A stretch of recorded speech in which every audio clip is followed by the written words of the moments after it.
வணக்கம் dear students. இப்போ ஒரு கொஸ்டின் கேட்டிருக்காங்க. IO3 minus plus AI minus, அந்த ஏ என்னங்கிறத என்ன நம்பர் அப்படிங்கிறத நம்ம சொல்லணும். Plus PH plus give CH2O plus DI2. இதில் ஏபிசிடி எவ்வளோ? ஃபஸ்ட் ஆப்ஷன் 5633, அதாவது ஏ வந்து 5ங்கிறாங்க, B6, C3, D வந்து 3. Second option 5363, third option 3536, last option 5655. இப்போ இதில் சரியான ஆன்சர் என்னன்னு பார்த்தீங்கன்னா, ஃபஸ்ட் ஆப்ஷன் ஏ வந்து 5, பி வந்து 6, சி வந்து 3, டி வந்து 3. இப்போ இந்த அயானிக் ஈக்குவேஷன் எழுதுங்க. எழுதிட்டு இதில் உங்களுக்கு வந்து IO3 மைனஸில் அயோடின் வந்து +5 ஆக்சிடேஷன் ஸ்டேட்டில் இருக்குது. அந்த +5 அப்படிங்கிறது ப்ராடக்டில் 0வாக குறைஞ்சிருக்கு. அப்போ ஆக்சிடேஷன் நம்பர் டிக்ரீசஸ் பை 5.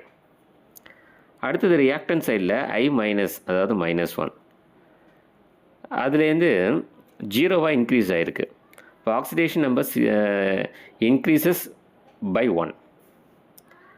இப்போ அந்த இன்க்ரீசஸ் ஆகிறதையும் டிக்ரீசஸ் ஆகிறதையும் கீழே எழுதி அதை கிராஸ் மல்டிப்ளிகேஷன் பண்ணிக்கங்க.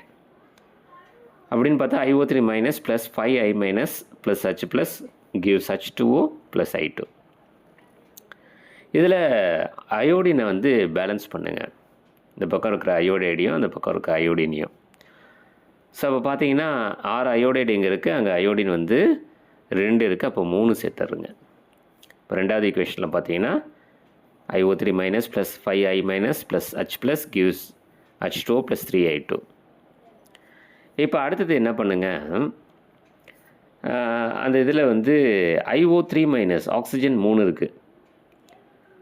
அப்போ அப்படியே என்ன பண்ணுங்கள், ப்ராடக்ட் சைடில் H2Oவில் 3 H2O சேருங்க.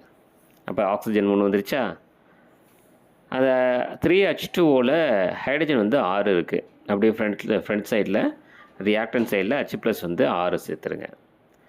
இப்போ என்னென்ன சேர்த்துருக்கீங்கன்னா, என்னென்ன ஆயிருக்குன்னா, லாஸ்ட்டாக equation IO3 minus plus 5I- plus 6H plus gives 3H2O plus 3I2. இதில் வந்து பார்த்தீங்கன்னா ஏ வந்து 5, பி வந்து 6, சி வந்து 3, டி வந்து 3. அப்போ 5633 அப்படிங்கிறது சரியான ஆன்சர். சரிங்களா? அப்போ first option is the right answer.